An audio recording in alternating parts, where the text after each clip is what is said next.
नमस्कार, मैं हूं आपके साथ कविता थपलियाल और आज हम लेकर आए हैं एक ऐसा मुद्दा जो सीधा जुड़ा है आपके घर, आपकी जेब और हमारे पूरे पर्यावरण से। जी हां, बात हो रही है एसी यानी एयर कंडीशनर के तापमान पे सरकार द्वारा लगाई गई एक नई सीमा की। हर घर, हर ऑफिस, हर दुकान में चलने वाला एसी का जो तापमान है अब 20 डिग्री के नीचे और 28 डिग्री के ऊपर नहीं जा सकेगा। सरकार का यहाँ पे तर्क है कि इससे बिजली की खपत कम होगी, कार्बन उत्सर्जन घटेगा और पर्यावरण को राहत मिलेगी। लेकिन सवाल उठता है, क्या ये फैसला वाकई हमारे पर्यावरण के लिए फायदेमंद है या सिर्फ एक और आधा अधूरा नियम? क्या इससे आपका बिजली बिल घटेगा या गर्मियों में आपको पसीना ज्यादा आएगा और राहत कम मिलेगी? क्या सरकार को सबसे पहले खुद अपने दफ्तरों में ये नियम लागू नहीं करना चाहिए? क्या इससे एसी निर्माता कंपनियों पर असर पड़ेगा और क्या भारत जैसे गर्म जलवायु वाले देश में 28 डिग्री का एसी तापमान वास्तव में आरामदायक हो पाएगा?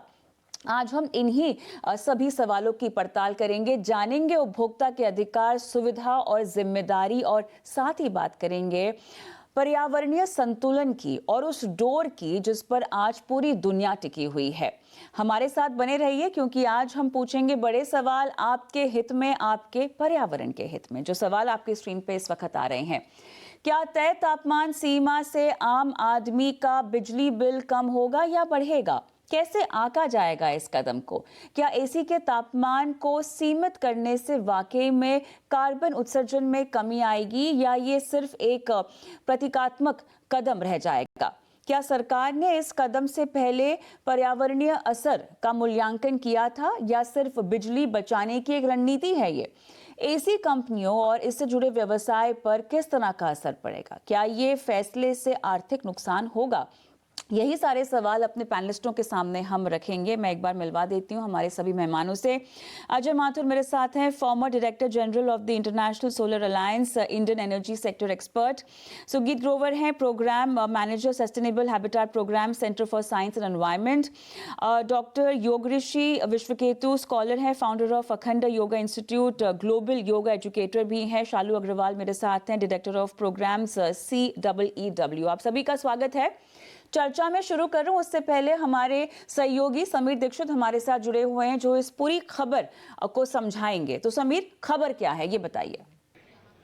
सरकार एनर्जी कंजम्पशन यानी कि बिजली बचत की बड़ी कोशिशों की दिशा में कदम बढ़ाते हुए अब एसी के कूलिंग रेंज को लेकर के मानक तय करना चाहती है। यानी कि अब स्टैंडर्ड कूलिंग रेंज तय होगा, ये परिभाषित होगा और इसको लेकर के सरकार कई स्टेक होल्डर्स के साथ में बातचीत कर रही है, उनके साथ में काम कर रही है। जहां तक रही एसी की बात, तो सरकार का मत है कि अब एसी का मिनिमम और मैक्सिमम टेम्परेचर ये सेट होना चाहिए, एक स्टैंडर्ड कूलिंग रेंज सेट होना चाहिए। सरकार के मुताबिक आने वाले समय में एसी का मिनिमम टेम्परेचर 20 डिग्री सेंटीग्रेड और मैक्सिमम टेम्परेचर 28 डिग्री सेंटीग्रेड ये तय होना चाहिए और इसके लिए बाकायदा एसी मैन्युफैक्चरर्स के साथ में बातचीत भी हो चुकी है। इस दिशा में काफी कदम आगे बढ़ाए जा चुके हैं और संभवतः अगले साल इस तरीके के एसी बाजार में आएंगे, जो नए एसी बाजार में आएंगे, कि उनका मिनिमम टेम्परेचर 20 डिग्री सेंटीग्रेड होगा, 28 डिग्री मैक्सिमम टेम्परेचर सेट होगा, तो एक स्टैंडर्ड कूलिंग रेंज तय हो पाएगा। सरकार को लगता है कि इस एक कदम के जरिए वो काफी हद तक बिजली की बचत कर पाएगी। बड़ा लक्ष्य ये है कि साल 2035 तक 60 गीगावाट तक की बिजली की बचत तो हो पाएगी। ऐसा इसलिए भी कि एसी पर सरकार का फोकस इसलिए भी है क्योंकि लगातार एसी की डिमांड या बिक्री बढ़ती जा रही है। फिलहाल एसी का जो पेनिट्रेशन है भारत में वो तकरीबन 10 से 12 करोड़ एसी का है, लेकिन सालाना ये तकरीबन 1.5 करोड़ की बिक्री की दर से आगे बढ़ रही है। उम्मीद ये जताई जा रही है कि साल 2030 तक जो एसी इंडस्ट्री का पेनिट्रेशन होगा वो 25 करोड़ के आंकड़े को पार कर जाएगा। यही वजह है कि सरकार एसी पर फोकस बनाए हुए है और दिलचस्प बात यह है कि एसी का जो कूलिंग स्टैंडर्ड टेम्परेचर सेट करने की जो कोशिश है वो सिर्फ घरेलू एसी के लिए नहीं है, यानी कि सिर्फ जो घर पे एसी लगते हैं सिर्फ उन्हीं के लिए मानक तय नहीं होगा, बल्कि वो एसी जो होटल में लगते हैं, यहां तक कि कारों में जो एसी इस्तेमाल होते हैं ऑटो सेक्टर में, उसके लिए भी ये मानक तय हो जाएंगे। तो कुल मिलाकर के एक बड़ी पहल ताकि बिजली बचत के जो बड़े लक्ष्य हैं सरकार के वो उसको हासिल कर पाए। चलिए समीर, बहुत बहुत धन्यवाद आपका। और अरुण साहब, पहला सवाल आप ही से समझना चाहेंगे, हो क्या रहा है, किस तरह का प्रस्ताव है, क्यों अमल में लाया जा रहा है? देखिए, इसमें तो कोई शुबा नहीं है कि जितना आप टेम्परेचर ऊंचा रखेंगे, सेट पॉइंट जितना ऊंचा रखेंगे एयर कंडीशनर का, उतनी बचत होगी बिजली में। माना जाता है कि लगभग 1 डिग्री बढ़ाने से जो एसी में पावर की खपत होती है वो करीब 6% कम होती है। दूसरी ओर अगर आप 18 से 20 करेंगे तो इसमें अच्छा ही होगा, बुरा नहीं होगा। 18 हम कब करते हैं? जिस समय हम बहुत जल्दी ठंडा चाहते हैं। 18 और 20 में ऐसा कोई फर्क नहीं है, बल्कि ये कहा जाता है कि 20 डिग्री हम सबके लिए सेफ है, 18 सेफ नहीं है। खासतौर से अगर बच्चे हैं या बूढ़े हैं उनके लिए सेफ नहीं है। जहां तक ऊपर के टेम्परेचर का सवाल है, उसके में तो देखिए जो सेफ टेम्परेचर है वो 24 से 26 डिग्री में हम सब लोग कंफर्टेबल रहते हैं, तो 28 डिग्री में कोई दिक्कत नहीं होगी। अल्टीमेटली आपको और हमें अपने एयर कंडीशनर को 24 डिग्री पे चलाना है। अगर वो हम चलाएंगे या 26 डिग्री पे चलाएंगे तो उससे बिजली की भी खपत होगी और पैसा भी बचेगा। आशा ये करता हूं कि 20 डिग्री न्यूनतम और 28 डिग्री मैक्सिमम टेम्परेचर से हम सब इस बात में ट्रेन हो जाएंगे कि 24 से 26 के बीच में अपना एसी रखें। ट्रेन हो जाएंगे। मेरे ख्याल से आपके पूरे जवाब में बहुत सारे अहम पहलू थे, लेकिन आखिरी पहलू से उठाना चाहूँगी कि हम यहाँ पर ट्रेन हो जाएंगे। सुगी, थोड़ा सा एनवायरमेंटल के नज़रिए से भी मुझे समझना है, बिकॉज भारत एक ऐसा देश है जहाँ पर अधिकतर समय जो है तापमान एक जैसा नहीं रहता है। गर्मी होती है तो बहुत ज़्यादा गर्मी होती है। अब ऐसे में कार्बन फुटप्रिंट्स की बात हो रही है, क्या इसको लेकर किसी भी तरह का डेटा है जहां पर यह बात सिद्ध हो रही है कि 20 से 28 के बीच में अगर आप एसी का तापमान रखेंगे तो काफी हद तक पर्यावरण को फायदा होगा? कुछ है? जी बिल्कुल। सो एयर कंडीशनिंग एक चीज ये समझ लेते हैं कि चलता कैसे है। राइट। एयर कंडीशनिंग आपका ये कर रहा है कि आपकी जो हीट है जो आपके कमरे के अंदर है उसे उठा के बाहर फेंक रहा है, और बाहर उठा के फेंक रहा है तो आपका एम्बिएंट एयर टेम्परेचर भी बढ़ रहा है जो आप नोटिस कर ही रहे हैं। ऊपर से जितना आप टेम्परेचर, जैसे अजय जी ने भी बोला, जितना आप टेम्परेचर और अपने आप 20 डिग्री पे आपने उन्होंने गवर्नमेंट ने बोला है, मेरे ओपिनियन में शायद उसे और भी बढ़ाया जा सकता है। 20 डिग्री की जगह आप 22 डिग्री भी कर सकते हैं। इनफैक्ट जैसे अजय जी कह रहे हैं शायद 26 डिग्री पे भी चल जाए।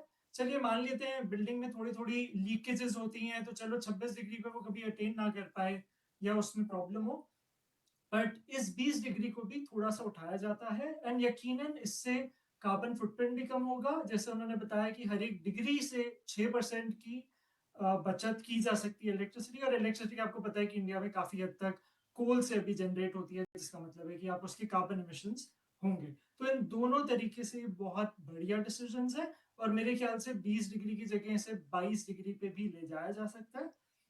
एक चीज जो मैं और कहूंगा कि यूजर को रेगुलेट करना बहुत इंपॉर्टेंट था जो उन्होंने शुरुआत की है। पर शायद जो बिल्डिंग्स हैं, जो ऑफिसेज हैं, जहाँ होटल्स हैं, जो बहुत अच्छा मानते हैं कि आप इसे 16 डिग्री पे रखिए, 18 डिग्री पे रखिए, आप एंटर करते हैं तो उन्होंने 18 डिग्री पे लगा रखा होता है। तो इस चीज में भी एक कदम लिया जा सकता है कि उसको भी रेगुलेट करिए। जो एग्जिस्टिंग एसीज ऑलरेडी चल रहे हैं हमारे बिल्डिंग्स में जहां कंट्रोल किया जा सकता है, वहां पर भी इसकी जरूरत पड़ सकती है। चलिए, मंशा के लिहाज से आप सब एक ही सुर में कह रहे हैं कि बहुत अच्छा कदम है। शालू जी, मैं जानती नहीं हूं कि डायरेक्टली ये सवाल आपके लिए सही होगा या नहीं होगा, क्योंकि इंडस्ट्री को रिप्रेजेंट करने वाला फिलहाल मेरे पास कोई है नहीं पैनल पर, लेकिन आप सब काफ़ी मुझे समझदार पैनलिस्ट लग रहे हैं, इसीलिए ये सवाल पूछ रही हूँ उनके नज़रिए से भी। इंडस्ट्री के लिहाज से ये कदम आपको कैसा दिखाई दे रहा है? देखिए, सरकार का फरमान आएगा तो उनको मानना ही पड़ेगा, उनके पास किसी भी तरह का यहाँ पे कोई चारा तो होने वाला नहीं है। लेकिन इंडस्ट्री के चैलेंजेस कितने बढ़ जाएंगे, उनके लिए कितना आसान होगा? एनर्जी एफिशिएंट हम अपने कंज्यूमर ड्यूरेबल्स को, इस तरह के प्रोडक्ट्स को बनाने की कवायद काफ़ी लंबी समय से जो है वो शुरू कर चुके हैं। बिजली बचाने को लेकर बहुत बड़ी मुहिम सरकार की तरफ से भी हमने आती हुई देखी है। इस कदम से बिजली कितनी बचेगी, इंडस्ट्री के लिहाज से कितना फायदा, कितने challenges? Ma'am thank you so much. मैंने इंडस्ट्री जो एसी इंडस्ट्री है उसके नजरिए से मैं नहीं बोलना चाहूंगी क्योंकि मैंने कंसल्ट नहीं किया। परहैप्स अजय सर बोल सकते हैं उनके बारे में। पर मुझे नहीं लगता कि कोई दिक्कत आनी चाहिए इस रेगुलेशन को लगाने में, क्योंकि इसमें कोई बहुत बड़ा हार्डवेयर चेंज नहीं होना चाहिए। पर इंडस्ट्री को एक बहुत बड़ा फायदा होगा, और मैं यहाँ पे बहुत बड़ी इंडस्ट्री की बात कर रही हूँ और कंज्यूमर्स की भी बात कर रही हूँ बिजली के नजरिए से।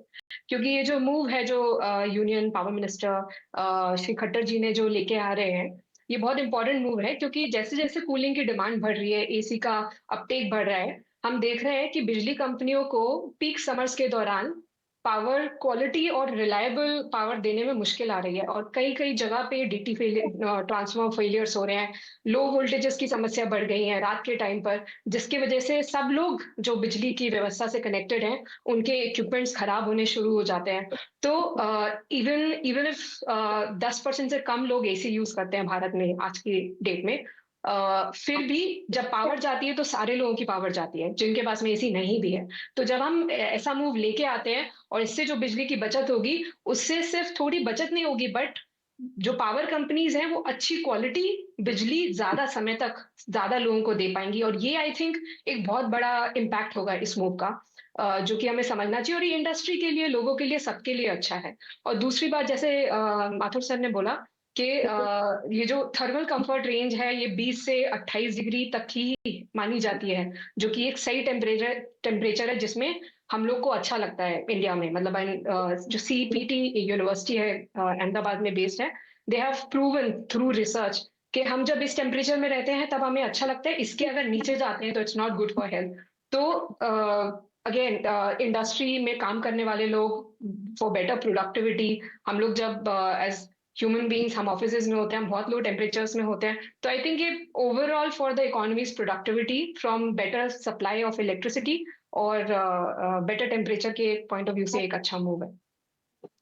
चलिए, जो सवाल मैंने आपके सामने भी रखा था, योगी ऋषि जी आपके पास आती हूँ, लेकिन अजय सर से उसी का सवाल का जवाब लेना होगा। सर, इंडस्ट्री के हवाले से आप क्या समझाइश देना चाहेंगे अजय सर? मुझे पता नहीं है कि इंडस्ट्री के साथ कंसल्टेशन हुए हैं कि नहीं हुए हैं, लेकिन जैसे शालू जी ने कहा ठीक बात है, इसको चेंज करना कोई बहुत मुश्किल काम नहीं है। हाँ, करना पड़ेगा लेकिन मुश्किल नहीं है, पर लेकिन इसमें समय लगेगा, और पूरी प्रोडक्शन लाइन में चेंज करने में लाने में लगभग 6-8 महीने लग जाएंगे, यानी कि ये सीजन निकल जाएगा, अगले सीजन से इसको लागू किया जा सकता है, पर लेकिन काम करना आवश्यक है। और मेरे ख्याल से इंडस्ट्री का भी मत इसमें आना जरूरी है, इसको इम्प्लीमेंट करने से पहले। मेरे हिसाब से इसमें पैसे की इतनी बात नहीं है जितने की डिजाइन कैपेबिलिटी की बात है, क्योंकि बहुत सारे ऐसे एयर कंडीशनर हैं जो कि बाहर से आते हैं, उनमें जो चेंजेस होते हैं वो बाहर की फैक्ट्रीज में करने पड़ेंगे यहाँ की बजाय, तो उनसे कंसल्ट करना आवश्यक है। सर, क्या मैं ये समझ सकती हूँ कि अब ये जो एसी बनाने वाली कंपनियां हैं, मैन्युफैक्चरर्स हैं, उनको जो है अपने पूरे मॉडल्स की रीडिजाइनिंग करनी होगी? और सर, अभी तो हम घर दफ्तरों की बात कर रहे हैं, होटल्स का क्या होगा, मॉल्स का क्या होगा, सिनेमा हॉल्स का क्या होगा? बाहर घूमते फिरते हैं, अब वहां पर भी किसी भी तरह की एक कैपिंग आएगी टेम्परेचर में? देखिए, ऐसा है कि इन सब जगह, जितनी जगह आपने बात करी, चाहे होटल्स की बात करें चाहे मॉल्स की बात करें, इन सब जगह जो हम टेम्परेचर रखते हैं वो 20 से ज्यादा ही रखते हैं। मेरे ख्याल से 22 डिग्री सेंटीग्रेड पे रखते हैं, जिनको कि मैं जानता हूं, इसलिए उन लोगों को कोई दिक्कत नहीं होनी चाहिए। जो करंट स्टेटस है वही मेंटेन होगा, आपको और मुझे कोई फर्क नहीं पड़ेगा। ओके, तो अजय सर, आने वाले समय में फिर हम किस तरह के एसी आते हुए देखेंगे? क्या मैं इनको ग्रीन एसी टर्म कर सकती हूँ? क्या मैं इनको कोई खास टेक्नोलॉजी का नाम दे सकती हूँ जो हमें आता हुआ दिखाई देगा? मेरे ख्याल से इनको क्लाइमेट सेंसिटिव एसी कह सकते हैं। ग्रीन एसी कहना थोड़ा मुश्किल है, क्योंकि ग्रीन एसी में कई सारी चीजें जुड़ती हैं, लेकिन क्लाइमेट सेंसिटिव एसी जरूर कह सकते हैं। बनाने के लिए क्या आपको लगता है कि इंडस्ट्री सब्सिडी की भी मांग करेगी? वरना अगर इस तरह के एसी अगर बनेंगे और महंगे होंगे तो ग्राहक तो लेंगे ही नहीं। नहीं, देखिए, ऐसा ना कि अधिकतर इसमें जो 18 डिग्री से 20 डिग्री अगर आप मिनिमम को बढ़ा देंगे तो बहुत ज्यादा आपको और मुझको फर्क नहीं पड़ेगा। हाँ, दाम में शुरू में जरूर बढ़त होगी, लेकिन जब उसको क्वांटिटी पे बनाएंगे तो फिर वही दाम हो जाएंगे जो कि आज के एसी के दाम होते हैं। तो इसलिए मुझे नहीं लगता कि मार्केट शेयर रखने के वजह से जो प्लेयर्स हैं, जो मैन्युफैक्चरर्स हैं, वो दाम बहुत ज्यादा मेरे ख्याल से नहीं बदलेंगे। ऑलराइट। मैं अग्री करती हूँ सर की बात से, क्योंकि जब हमने पिछली बार 24 डिग्री डिफॉल्ट टेम्परेचर लागू किया था, उस समय भी प्राइसेस में कोई फर्क नहीं आया था एसीज के। तो इस समय भी हम सिर्फ एक टेम्परेचर की सेटिंग की बात कर रहे हैं, जिसका मिनिमम और मैक्सिमम एक थ्रेशोल्ड फिक्स करना है। इसमें कोई टेक्नोलॉजिकल चेंज की जरूरत नहीं पड़ेगी, तो इसलिए दाम पे भी असर नहीं पड़ना चाहिए। एसीज के प्राइसेस पे कोई असर होने की संभावना हमें बहुत कम लगती है। अजय सर, शायद आपको फारिग होना है। बहुत बहुत धन्यवाद, आपने अपना समय हमें दिया, इस चर्चा में आप शामिल हुए। योगी ऋषि जी, आपके पास आते हैं, क्योंकि अब इंडस्ट्री को बहुत भारी नहीं पड़ेगा। लाजमी है, पर्यावरण के लिए भी ये जो सेटिंग है बहुत सही है। आपके शरीर का क्या, उन लोगों का क्या जो कि 18-16 डिग्री में तो रात रात भर सोते हैं। गर्मियां जहां होती हैं, भीषण गर्मियां होती हैं, जहां ना ही कूलर से आप जिंदगी गुजार पाते हैं, ना ही एसी से आपका दिन गुजरता है। अब इसका क्या किया जाए? पहले हमें ये देखना पड़ेगा कि हमारा लाइफ स्टाइल जो है इतनी जल्दी से चेंज हो रहा है, उसके लिए हम तैयार नहीं है, हमारा सिस्टम उसके लिए तैयार नहीं है। ना वी नॉट, मतलब हम भूख लगने से पहले भोजन कर लेते हैं, सर्दी लगने से पहले अपना हीटिंग चला देते हैं, गर्मी लगने से पहले एयर कंडीशन चला देते हैं। तो आज से 20 साल, 30 साल, 50 साल पहले भी तो लोग आराम से रहते थे। उनका एक तरीका था, उनका एक बॉडी का सहन करने की एक सिस्टम था, उसको how to maintain, how to live with the nature. So we have to get educate ourselves how to live with the nature, and then what the जो हमारे पास में संसाधन है उनके साथ में हम कैसे रहें, उनके साथ में हम तालमेल कैसे बैठाएं। क्योंकि 1 या 2 डिग्री से आपका ऐसा कुछ नहीं कि भाई आपका स्वास्थ्य खराब हो जाएगा। 20 डिग्री बहुत अच्छा टेम्परेचर है, आप आराम से रह सकते हैं, आप आराम से जो है श्वास ले सकते हैं, आप आराम से सो सकते हैं। लेकिन ये सब चीजें जो है एजुकेट करने की है। दूसरा, हमारे पास में क्या अल्टरनेटिव क्या चीज है। यदि हम एसी को कम कर रहे हैं या उसको इलेक्ट्रिसिटी को कम कर रहे हैं, मुझे आपका टाइटल बड़ा अच्छा लगा, यूज एयर कंडीशन स्मार्टली। तो that is a wonderful, not just air condition, use the whole energy system smartly. तो वो स्मार्टली हम तभी यूज कर सकते हैं जब नेचर के प्रति बच्चों में कैसे इस तरह की आदत डलवाएं? देखिए, हमारे बच्चे एसी की बात छोड़ दीजिए, यहाँ पर लाइफस्टाइल के हर पहलू में जो है काफ़ी हद तक बहुत गाइडेंस डिमांड करते हैं। उनके नज़रिए से अगर मैं समझना चाहूँ तो उनको हम कैसे इस पूरे माहौल में अब ढालेंगे या ढालना चाहिए? बच्चों को भी तो हम ही ट्रेंड करते हैं। सही बात है, बिल्कुल सही बात है। हाँ, जो आप दोगे सुविधा वो लेंगे। हाँ, वो ऐसा तो है नहीं कि भाई कहीं से जो है वो करेंगे, एक बार का डिमांड करेंगे, 2 बार करेंगे। Then that's the only I have, that's I'm giving you. You have to learn to believe with it. And ऐसा हम ही नहीं कि दुनिया में बहुत सारे ऐसे लोग हैं जिनके पास में एयर कंडीशन नहीं है। और मैं आपको एक छोटा सा एग्जांपल देता हूँ कि ये जो एनर्जीज है ये बहुत वैल्यूएबल है, हम उसकी वैल्यू नहीं समझते। हमारा आश्रम जो है आनंद प्रकाश योगाश्रम ऋषिकेश में है, यहाँ पे पूरी दुनिया के लोग आते हैं। तो एक बार जो है अरबियन कंट्री की एक महिला आई और वहाँ पे पानी की कमी रहती है। तो यहाँ पे एक महिला जो है बर्तन साफ कर रही थी, वो टंकी जो है वो खुली छोड़ दी। तो उसने तुरंत बंद किया और बोली, you must have to use smartly your energy. Water is energy, is not wasted. तो we have to educate. हमें अपने आप को एजुकेट करना पड़ेगा इस सिस्टम के लिए। और आजकल तो नई नई जो है टेक्नोलॉजी आ रही है, भाई उसको बिना एयर कंडीशन के कैसे कूलिंग करें। हमारे पहले जो है सब मकान जो है कच्चे मकान चूने के मकान बनते थे। अब उससे भी बेटर अच्छी अच्छी चीजें आ रही हैं, हमें we have to apply it. मतलब हमें अपने आप को एजुकेट करना पड़ेगा। जैसे वेदर चेंज हो रहा है, हमेशा संसाधन जो है सीमित होते हैं। तो उनके साथ में हमें कैसे बेटर तालमेल रखना, then we have to educate. थोड़ा सा is a one part to apply it, also बदलाव बहुत मतलब हम ज़रूरी है, बदलाव बहुत ज़रूरी है और अगर बेहतरी के लिए ये बदलाव हो तब तो हर किसी को इसको फॉलो करना चाहिए। सुगी, थोड़ा-सा अभी एनवायरनमेंट पर हम बात करना चाहते हैं। क्या ये एक पहला कदम है एक बहुत लंबी पारी की ओर? कैसे आप इसको देखते हैं? अगर मैं पर्यावरण के लिहाज से समझना चाहूँ, कार्बन फुटप्रिंट के लिहाज से समझना चाहूँ, हमारी देश की रणनीति इसको कैसे आगे अब लेकर जाएगी? क्या ये पहले कदम में से ही कुछ माना जाए? क्या कहेंगे? जी, मैं बिल्कुल यही होप करता हूँ ये पहला कदम हो। हुँ, बहुत ही सिंपल कदम है। देखिए, आप हुँ, सिर्फ ये कह रहे हैं कि आप एसी को 20 डिग्री पर रख सकेंगे। आप खुद ही फील कर सकते हो कि एक बॉडी टेम्परेचर रफली 32 डिग्री पे होता है। तो अगर मैं 32 डिग्री से 28 डिग्री, 26 डिग्री पे भी ले जाता हूँ, तब भी आप कूल फील करेंगे। तो ये एक बहुत छोटा कदम है, स्टार्टिंग कदम है। एज़ आई सेड, आपने एक बहुत इंटरेस्टिंग मुद्दा उठाया कि आपके नेक्स्ट जनरेशन जो आ रही है उनको क्या फीलिंग होगा, उनको कैसे हम ट्रेन करें कि अगर उनको टेम्परेचर कंफर्टेबल मिले। तो यही है, आपके जो मॉल्स हैं, जो आपके थिएटर्स हैं जहाँ पे लोग जा रहे हैं, और सबसे इम्पोर्टेंट आप ये भी ट्रेंड देखेंगे, काफी सारे स्कूल्स एयर कंडीशनड होने की कोशिश कर रहे हैं, जो एक स्केरी ट्रेंड होने वाला है। बिकॉज अगर आपके सारे के सारे बच्चे भी अब उसी की आदत डाल लेंगे कि एयर कंडीशनिंग एनवायरनमेंट में रहेंगे, तो आगे चलकर उनकी कैपेसिटी हीट को लेने की थोड़ी कमी हो जाएगी। तो ये बहुत छोटा कदम है, और इसके साथ आपको ये भी सोचने की जरूरत है कि शायद 20 डिग्री सही नहीं है, शायद उससे ऊपर थोड़ा सा जाने की जरूरत है, शायद 28 डिग्री की जगह 30 डिग्री भी शायद काम चल जाए।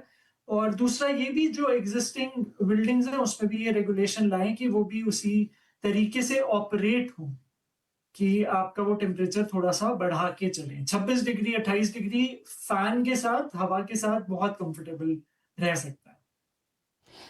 चालू, ये ओवरऑल फैसला अगर अमल में आता है तो कितना टिकाऊ है?